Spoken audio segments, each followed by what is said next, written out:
You woke up today, drew a circle around a date on a calendar, and focused your entire day around it.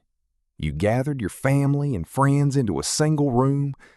Someone brought out a sweet baked dish with small fires burning on top of it, and everyone started singing a repetitive tune you have known since childhood. You blew out the fire, made a silent wish in your head, and cut a slice. You did not question it. You never have.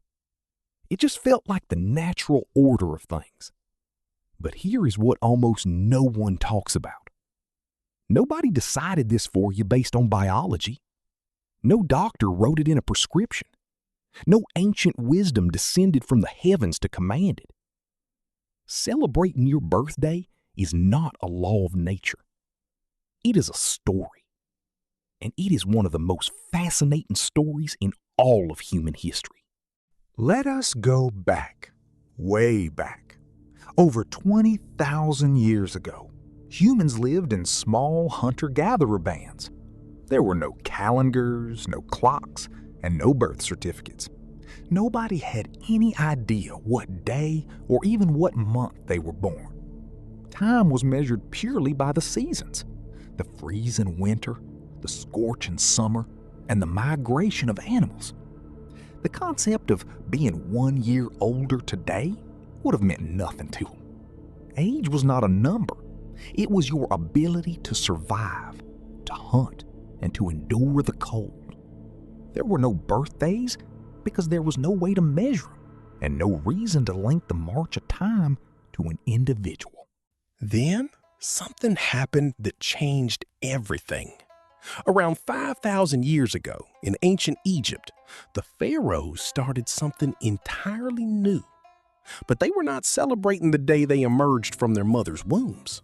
The pharaohs were celebrating their coronation day, the day they were crowned and transformed from a mere human into a living god. In the eyes of ancient Egyptians, that was their true spiritual birthday. And with that, the earliest form of birthday celebrations was born, but it was reserved strictly for gods and kings, not for ordinary people. Then came the Greeks, who added the exact twist we see on every birthday cake today. The Greeks offered round cakes to Artemis, the goddess of the moon and the hunt. To make the cakes glow like the luminous moon, they placed lit candles on top. And blowing out those candles was not just entertainment. They believed the smoke rising from the extinguished flame carried their prayers and wishes straight up to the heavens for the gods to receive. A wish, a candle, and smoke. Everything we do today started right there. The Romans, however, triggered the real shift. They were the first to ask, what about ordinary humans?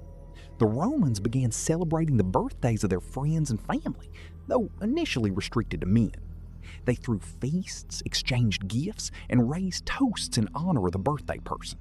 But then came the Middle Ages, and everything ground to a halt. With the spread of early Christianity across Europe, birthday celebrations were condemned as pagan and forbidden. Religious leaders believed humans were born stained by original sin, making the day of one's birth a time of sorrow, not joy.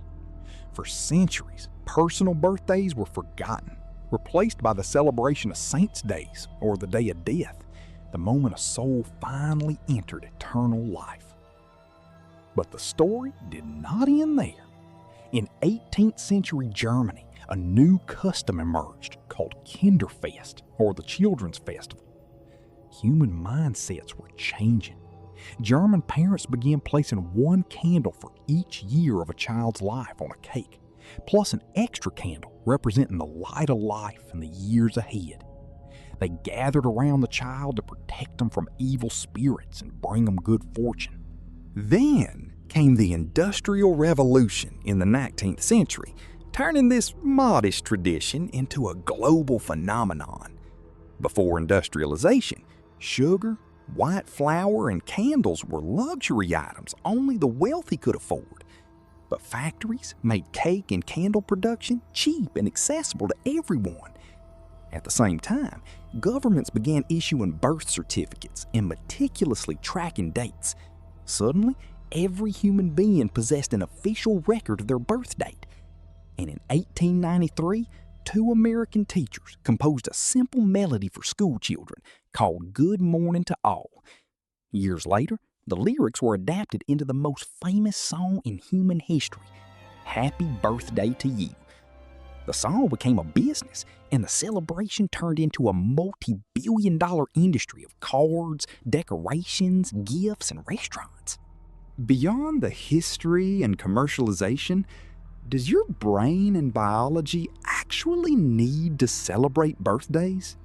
The answer is yes, in a way that might surprise you. In psychology, there is a concept known as temporal landmarks. Our brains do not view time as a continuous, uniform line. They need stops along the way. Your birthday acts in your mind like a reset button.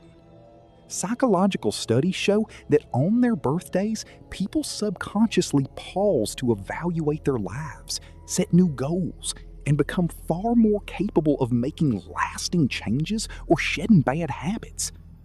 Furthermore, celebrating an individual sends a profound neurological and social signal. You matter. Your presence in this world has value, and we are glad you are here. This simple act reduces existential isolation and reinforces the social bonds that have protected our species for thousands of years. So why do we celebrate birthdays? Because Egyptian pharaohs wanted to prove their divinity. Because the Greeks wanted to send their prayers to the sky in candle smoke. Because the Romans decided that ordinary humans deserve to be honored. Because German parents wanted to protect their children. Because the Industrial Revolution made cake and candles cheap for everyone. And because our minds need a temporal landmark to pause, reflect, and know that we are not alone in this world. Celebrating your birthday is not a biological law, nor is it just a marketing trick by greeting card companies. It is the result of religion, history, industry, and human psychology evolving together over thousands of years.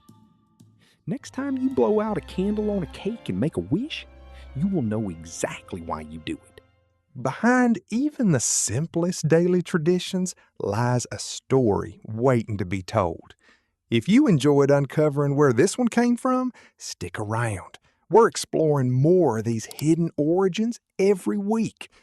What tradition should we dig into next? Let me know in the comments, and thanks for watching.